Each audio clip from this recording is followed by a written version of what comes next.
minnu sɔgɔlen no an n'a ni waati na aw bɛɛ ni su nin ye bi don kibaru kɛnɛ kɔni sigilen kunnafoni minnu b'an bolo su in na nin ye o la kumabaw ye sɔgɔmada in na février kalo tile 21 jamukan dɔ sigira bɛn sinsini sira kan maaw hakili la yaasa a bɛ se ka bɔ nɛnw kana la togoya min na ni ka kɛ lawaleyali fɛn ye o tɛmɛnen kɔ ka bɔ yen sasakawa cakɛda maaw ye kunnafoni di jɛrɛ kɛ hôtel kolibiri la walasa ka kunnafoniya caman walawala maaw ye u ka san tɛmɛnen baaraw kan bi ye juma février kalo tile 21 ye a y'aw bisimila aw ka bi don kibaru kɛnɛ kɔnɔna na sɔni an bɛna walawalikaw ye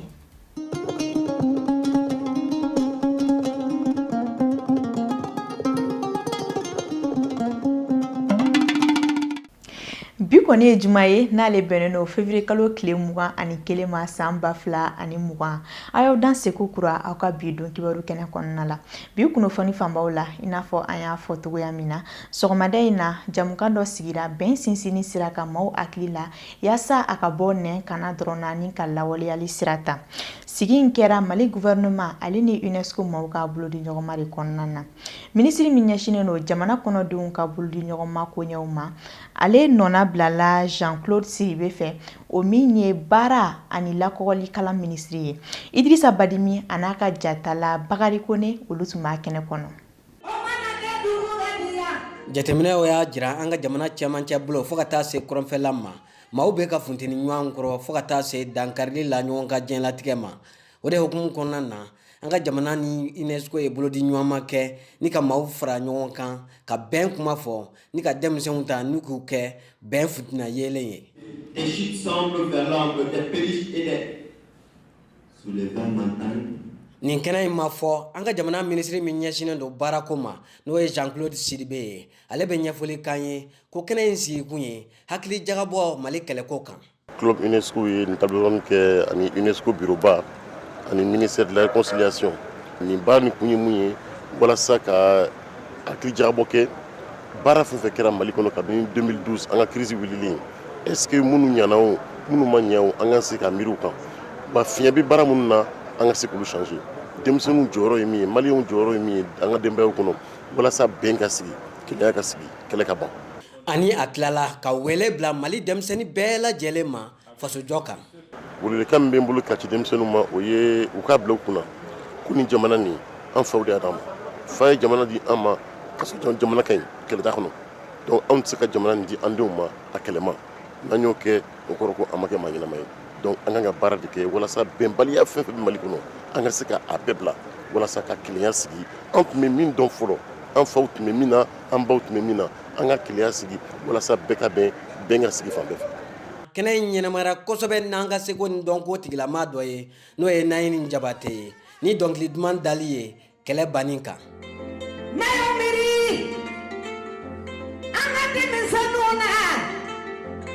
Mali jeunesse la Mali denmisɛnninw na olu ka sini jɔyɔrɔ b'an na Ala bɛ se dɛ o tɛmɛnen kɔ ka bɔ yen sasakawa cakɛda maaw ye kunnafoni di ɲɔgɔnna jɛrɛ kɛ bi hôtel kolibiri la walasa ka walawalali caman kɛ maaw ye u ka san 2019 baaraw la ani fɛnɛ ka maaw ladɔnniya sasakawa ale ni direction nationale de l'agriculture maaw jɔyɔrɔ ye mun ye Mali ka taaɲɛko la sɛnɛ bunankun kan baara in ma fɔ Umar Tamburakɔ ale min ye direction nationale de l'agriculture ɲɛmaa ye Aminata Daɲɔ Mariam Sakɔ fo ka taa se Umar Traoré ma olu tun bɛ NFTV maaw tɔgɔ la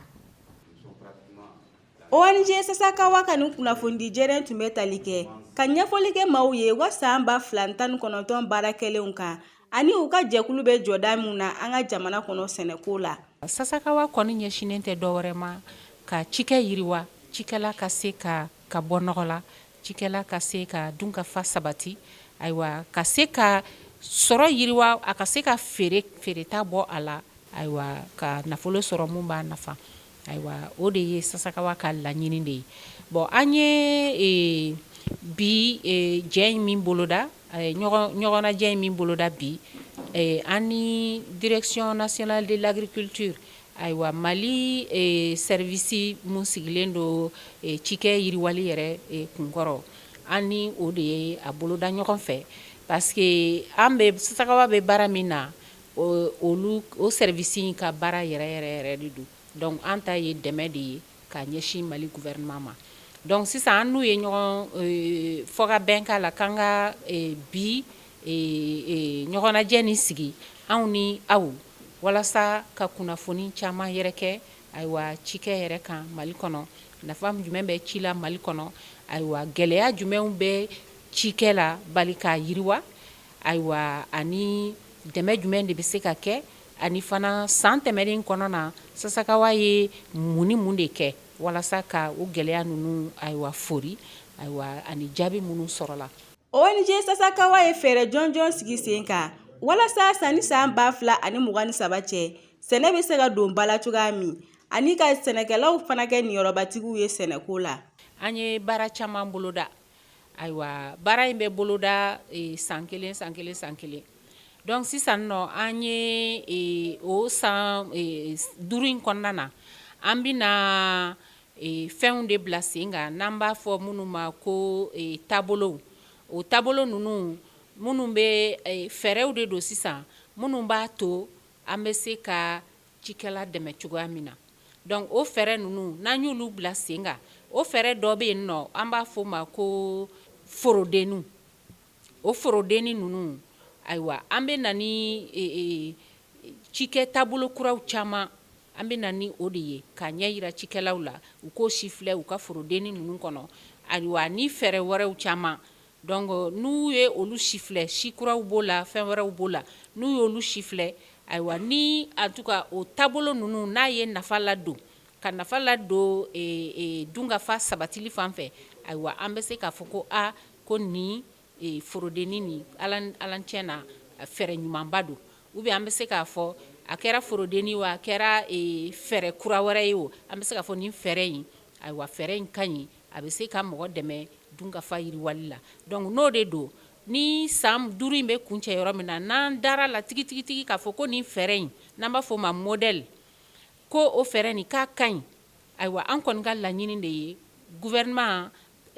ka tɛmɛ dɛnna fɛ ou bien ministère de l'agriculture fɛ u ka se ka o fɛɛrɛ ninnu u ka se k'a don u ka kalanbolow kɔnɔna na universitéw kɔnɔ parce que sasakawa n'olu bɛ baara kɛ ɲɔgɔn fɛ ani collège d'enseignement agricole ninnu an n'olu fana bɛ baara kɛ ɲɔgɔn fɛ ayiwa an ka laɲini de ye fɛɛrɛ ninnu fɛn fɛn n'an b'a fɔ o ma modèle n'u ɲɛna ayiwa ni da kɛr'u la k'a fɔ k'u ka ɲi k'u bɛ se ka dunkafa sabati fɛɛrɛ ninnu ka se ka ta gouvernement fɛ ni ka se ka a cari jamana yɛrɛ bɛɛ kɔnɔna na walasa cikɛla bɛɛ bɛ se k'a nafa sɔrɔ cogoya min na. Sasakawa ni an ka jamana sɛnɛko tɔgɔlasoba jɛra ka baara caman kɛ walasa sɛnɛkɛlaw bɛ se ka lafiya ka dunkafa sabati jamana kɔnɔ. Gouvernement kelen tɛ se k'o baara kɛ ani an dɛmɛbagaw de bɛ baara kɛ ɲɔgɔn fɛ i n'a fɔ Sasakawa Global 2000 donc ani Sasakawa Global 2000 ka baara a fɔlɔ bɛ mun kan o ye ka dɔ fara cikɛlaw ka sɔrɔ kan ni ko dɔ ka fara cikɛlaw ka sɔrɔ kan fo ka cikɛlaw kalan k'u kalan ka fɛɛrɛ d'u ma fɛɛrɛ min b'a to ayiwa u bɛ se ka ayiwa dɔ fara u ka sɔrɔ kan o hukumu kɔnɔna la ani Sasakawa Global 2000 baara kɛ ɲɔgɔn fɛ an ka agent minnu bɛ terrain kan ka kalanforo an b'a fɔ o ma parcelle de démonstration tubabukan na ka kalanforow bin ka cikɛlaw dege en tout cas sɛnɛ taabolo ɲuman na walasa dɔ bɛ se ka fara u ka sɔrɔ kan an b'o baara kɛ ni recherche fana ye ayiwa a filanan ye mun ye n'i ko dɔ ka fara sɔrɔ kan fo cikɛlaw ka si de sɔrɔ si lakika si minnu sɔrɔ ka bon kosɛbɛ donc ani Sasakawa Global 2000 ka baara kɛ u ɲɛsinnen don fana ma ka cikɛlaw dɛmɛ ayiwa u bɛ se ka si kolokolo ka si ɲuman sɔrɔ pour que dɔ bɛ se ka fara u ka sɔrɔ kan cogoya min na ayiwa o kɔfɛ ni sɔrɔ nana kɛ ayiwa sɔrɔ il faut que sɔrɔ ka ladon ka ɲa y'a ye donc sɔrɔ kɔnɔna la n y'a jateminɛ cikɛlaw en tout cas f'u ka kalan pour que ayiwa u ka sɔrɔ ka se k'u nafa n'i y'a jateminɛ ka qualité k'u ka sɔrɔ ka dɔ fara qualité kan ayiwa o kalan bɛ kɛ o kunna ani Sasakawa Global 2000 bɛ baara k'o la cikɛlaw fana ka sɔrɔ tubabukan na an b'a fɔ perte post récolte donc k'u kalan ka fɛɛrɛ d'u ma pour que dɔ bɛ se ka b'o la parce que i bɛ sɔrɔ min kɛ foro kɔnɔ ayiwa n'i m'i kɔlɔsi suman yɛrɛ bɔcogo foro kɔnɔ n'i m'i kɔlɔsi suman ladon cogo la a bɛ kɛ sababu ye ayiwa i ka sɔrɔ bɛ se ka jigin kosɛbɛ donc fɛɛrɛ caman bɛ yen ka cikɛlaw kalan o la ayiwa o kɔfɛ ani sisakawa global 2000 bɛ baara kɛ ɲɔgɔn fɛ ka cikɛlaw dɛmɛ u bɛ se ka sugu sɔrɔ cogoya min na sanni feere hukumu kɔnɔna la donc fɛɛrɛ avec ani sisakawa global 2000 bɛ baara kɛ ka cikɛlaw dɛmɛ k'u organiser k'u kɛ coopérative k'u kɛ tɔnw ye donc ka u kalan ayiwa juru bɛ se ka sɔrɔ cogoya min na walasa ayiwa sanni feere hukumu kɔnɔna la cikɛlaw bɛ se ka lafiya o hukumu kɔnɔna la taabolo dɔ bɛ yen u b'a fɔ o ma ko warantazi ye taabolo dɔ de ye o ye ka cikɛlaw dɛmɛ ayiwa u ka se ka juru sɔrɔ n'u ye juru sɔrɔ u mago bɛ u ka musaka mun na u b'o ɲɛnabɔ n'o ye fɔlɔ k'u ka sumanw bila fo ka se waati la waati min b'a sɔrɔ en tout cas u bɛ se ka ayiwa sɔngɔ ɲuman sɔrɔ a la n'o ye prix ye u bɛ sɔrɔ k'a bɔ ka feere sugu la o bɛ kɛ sababu ye non seulement dɔ bɛ fara u ka sɔrɔ kan a bɛ kɛ sababu ye en tout cas u bɛ nafolo fana sɔrɔ fantanya bɛ se ka kɛlɛ cogoya min na ayiwa cikɛlaw bɛ se ka lafiya cogoya min na. Fɛɛrɛ minnu sigira sen kan ONG Sasakawa maaw fɛ n'o ɲɔgɔn cayara an ka jamana kɔnɔ kɛrɛnkɛrɛnniyala togodaw la dɔ bɛ bɔ kɔngɔ ni fantanya la. Halisa sɛnɛ gafe kɔnɔna na an bɛ don min na i n'a fɔ bi an ka faba kɔnɔ nakɔfɛnkɛnɛw bɔlenba don feerekɛlaw ka piriw tɛ kelen ye dɔw ta ka nɔgɔn i n'a fɔ dɔw ta ka gɛlɛn cogoya min na o de la an wulila ni k'an kunda woninda kan yaasa k'a minɛ u yɛrɛw da. An bɛ wagati mun na ye ko sisan nafɛkɛnɛw kɔni ɲɛlen don ni ka dasi sugu kɔnɔnaw la jateminɛw y'a yira k'a fɔ ko nin wagati de la k'a bɛ bɔ ka caya suguba kɔnɔna la nafɛfeere yɔrɔ mun bɛ yen ni maaw k'a ma ko woninda n'i sera o yɔrɔ in kɔni na i b'a ye k'a fɔ nafɛkɛnɛw dasilen don yen nɔ sɔngɔ damatɛmɛdiya la ka daminɛ karɔtiw supɔmuw gɔyɔw aubergines poivrons olu n'u ɲɔgɔnna caman. Bon an bɛ waati min na sisan an bɛ légume ka waati de la légume bɔlen don sanni tɛ yen marché tɛ yen tile funteni fana bɛ ka bɔ sisan a bɛ ka tiɲɛ. An bɛna su ni gɔyɔ ni tamati ninnu dɔrɔn de san ka taa. A bɛ cogo cogo di a ka gɛlɛn wa a ka nɔgɔn? A ka nɔgɔn sisan dɔɔni. Pomme de terre ko sisan ma kɔni a kɔni bɔlen don sisan nɔ nin ye kumaba ye nin ye walangani ye sisan kumaba bɛ 50 la walangani o bɛ 40 na mais pomme de terre filɛ nin a togoyaw ka ca a suguyaw ka ca Sikaso bɛ Kati bɛ yen nɔ bon ne kɔni ne bɛ Kati de feere parce que ne yɛrɛ ka client bɛ Kati de fɛ fɔlɔ de Kati kun tɛ se fɔlɔ u kun b'a fɔ k'a bɛ mɔgɔ kan fiyɛ mais sisan Katikaw yɛrɛ sera a baara la ka ɲɛ hali n'i bɛ pomme de terre san n'i b'a mara Kati de mara ka di sisan parce que ale ji jalen don. Sisan poivron kɔni a bɔlenba don sisan hali a tɛ ka sa don dɔ an b'a bɔrɛ ta 5000 an b'a bɔrɛ ta 4000 sisan an bɛ ka bɔrɛ ta 800 700 bon ni fonɛnɛ sera ka ban ale bɛ ɲɛ fan bɛɛ fɛ a da ka di sisan yɛrɛ de a kɔni ma gɛlɛn céleri o poivron ninnu a bɛɛ de da ka di sisan. Maa dɔw ka fɔ la na kɛnɛ ka ca sugu kɔnɔna la sanni ka suma fa dɔw bɛ tiɲɛ u bolo ko o tiɲɛni ninnu kun tɛ dɔwɛrɛ ye angɛrɛ de ka ca sɛnɛkɛlaw bolo sɛnɛfɛn na. n'a ye fɛɛrɛ kɛ n'a tɔ sera an bolo an b'a bila segi kɔnɔ k'a datugu ni dugu jɛra an bɛna tɔ feere yan tɛ nin na nin bɛɛ ye dama de ni yɛrɛ ma sini bɔ ne ye n ta suma mɛ a bɛɛ ye dama angɛrɛ gbalifɛnw la i y'a ye wa mɛ kuma dɔw la kɔni tiɲɛ na an bɛ wari sɔrɔ a la dɛ an bɛ wari sɔrɔ a la yɛrɛ. Sani dɔɔni kɔni bɛ ka kɛ mais a angɛrɛw de ka ca quoi funteni bɛ ka bɔ a bɛ ka commencer ka tiɲɛni daminɛ quoi. Sugu mana gɛlɛya cogo cogo garizɛgɛ dumantigi b'a ta sɔrɔ n'a feerela dɔw ka fɔ la nin wagati in ka di u la kosɛbɛ sabula u bɛ wari caman sɔrɔ feerebaw sababu la. Tamati kɔni sɛnɛma kɔni a ka fisa dɔɔni a ka fisa dɔɔni bari kuma dɔw la kɔni an b'a ta 2000 kuma dɔ an b'a ta 3000 ni 500 mais sisan kɔni a bɛ 2000 la 2000 ni 500 2000 an kɔni b'a feere a bɛ dɔɔni sɔrɔ a la awɔ an bɛ dɔɔni sɔrɔ a la kuma dɔw la feereko yɛrɛ feerefɛn bɛ ten tɔ de kuma dɔw tɛ fɛn sɔrɔ kuma dɔ bɛ dɔɔni sɔrɔ a la mais sisan kɔni an b'a feere a bɛ dɔɔni sɔrɔ a la ala barika la. Client kun bannen don Kati la mais bibi in na kɔni alhamdulilayi a bɛ ka san sisan nɔ yɛrɛ de. Fɛɛrɛ jɔnjɔn kan ka sigi sen kan an ka jamana sɛnɛ ɲɛmaaw fɛ walasa hali nɛnɛ ni tileman wagati na kɛnɛ bɛ se ka nɔgɔya sugu kɔnɔ.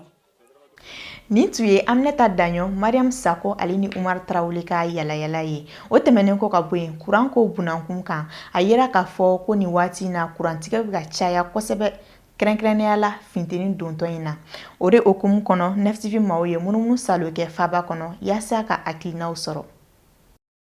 An ka taama senfɛ maa caman y'a jira k'a fɔ ko kuran basigibaliya bɛ ka gɛlɛya caman s'u ma n'o dɔ ye k'u bali ka si u siso kɔnɔ fo ka taa se gɛlɛya minnu bɛ se u ka banabaatɔw ma kuran basigibaliya sababu la. Tiɲɛ yɛrɛ la salon ta gɛlɛya yɛrɛ la kosɛbɛ. I bɛ taa sɔrɔ compteur b'i bolo juru t'i la foyi t'i la. Dɔw ta yɛrɛ crédit ma don crédit b'a kɔnɔna la mais funteni b'i sɛgɛn f'i b'i ka sokɔnɔna bila ka taa si sanfɛla la soit ni gakɔrɔla b'i bolo ka taa yen nɔ ka sɔrɔ i ka wari b'i bolo soit i ka crédit b'i ka compteur la ou bien compteur juru t'i la. O donc vraiment fɛn dɔ don a degun ka bon. Kalo dɔw yɛrɛ la courant bɛ na tigɛli min kɛ a t'a nali yɛrɛ kɛ. O n'a ta bɛ i ka facture fana foyi tɛ tigɛ ka bɔ a la a bɛ na a cogo la i n'a fɔ a cogo kɔrɔ ni fɛn yɛrɛ ma fara a kan fɛn t'i bɔ a la. O donc fɛn dɔ don kuma dɔw la fo an yɛrɛ b'a fɔ k'u b'an siɲɛ quoi. Bon donc ani courant bɛ na cogo min na tiɲɛ yɛrɛ la a tiɲɛni bɛ tɛ se ka fɔ ka ban. Bon donc ni u sera ka fɛɛrɛ tigɛ nin ko ninnu na donc vraiment a bɛ diya an ye quoi. Funteni bɛ ka se sisan a courant tigɛw bɛ na daminɛ tuma o tuma courant bɛ tigɛ e yɛrɛ ka jateminɛ surtout commerçant o ka gɛlɛn i ma dɔn dɛ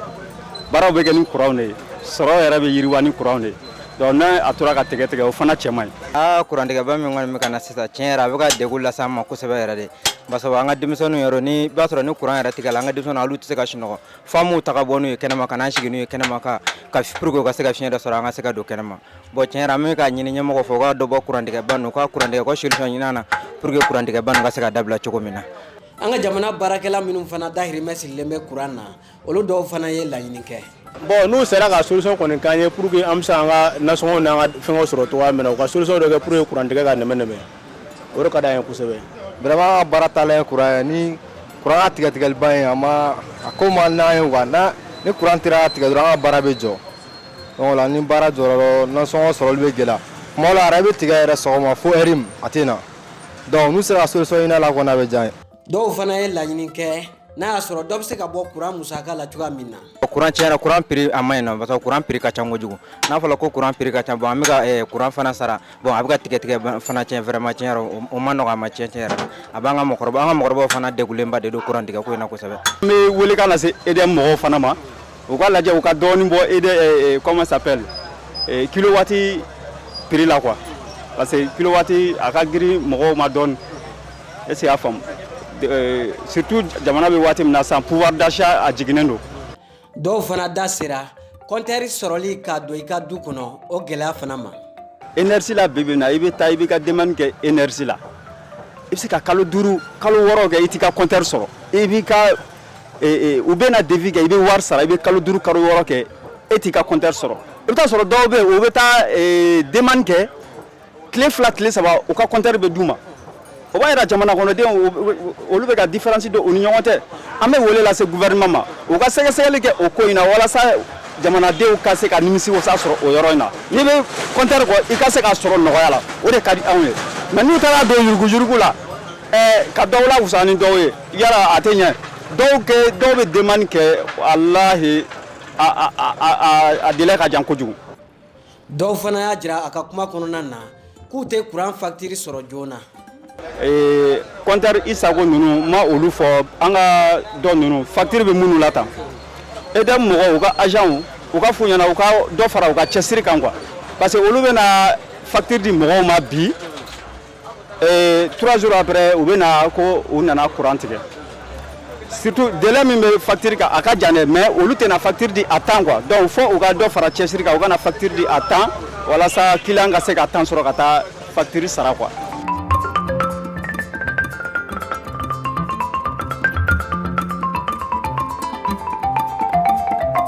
Sisan sa an bɛ don seko ale ni dɔnko gafe belebele kɔnɔ festival international sonike ni o ye marakaw ka ɲɔgɔn sɔrɔba ye ale kɔni daminɛna kunungo février kalo tile 20 min ye ɲinatan ye sa diɲɛ fan 14 bɛɛ lajɛlen marakaw u ye wulikajɔ kɔni sabati ni ka taa Gambi kɛrɛnkɛrɛnnenya la Banjul n'o y'u ka faba kɔnɔna ye yaasa ka nin don belebele in la ɲɛnamaya. Festival in kɔni n'a ko bɛɛ lajɛlen ta la ni k'a di Gambi jamana ɲɛmaa ma son excellence Adama Barrow i n'a fɔ aw yɛrɛw ɲɛ b'a la jaw la cogoya min na Senegalikaw, Mauritanie marakaw, Guinée Conakry ani Guinée Bissau marakaw, Angleterre, Côte d'Ivoire olu bɛɛ bɛ yen fo ka taa se Libikaw ma Italie marakaw a ma fɔ Mali ale ni Gambi yɛrɛ marakaw kɔ. Ni festival international soninke in bɛ kɛ san 2 o san 2 yaasa ka marakaya don dala ni ka sankɔrɔtan. Okum de kɔnɔ ɲina hakili jagabɔ bɛna boli mun kan o de ye ko musolakaw jɔyɔrɔ ye mun ye kalanko ani baarako la ani togoya min na caman bɛ se ka bɔ denmisɛnninw ka tungalata la. Festival in bɛ ban février kalo tile 24 i n'a fɔ marakaw b'a fɔ cogo min na u sun banɛ an bɛɛ kelen ye halisa ala ka kelenya sabati an ni ɲɔgɔn cɛ. Ni ne bɛ dansigi aw ka bi don kibaru la min lasera aw ma fasiri jama bɛɛ ka bolodi ɲɔgɔnma kɔnɔna na halisa ala ka juman caman wɛrɛ yira ne ni aw bɛɛ lajɛlen na fo yan fo aw sigiyɔrɔ la an ka folibaw kelen na bɛɛ lajɛlen bɛɛ ni kelenya halisa ala ka sinsin an ka ba Maliba kɔnɔ aw k'an bɛn waati wɛrɛw la.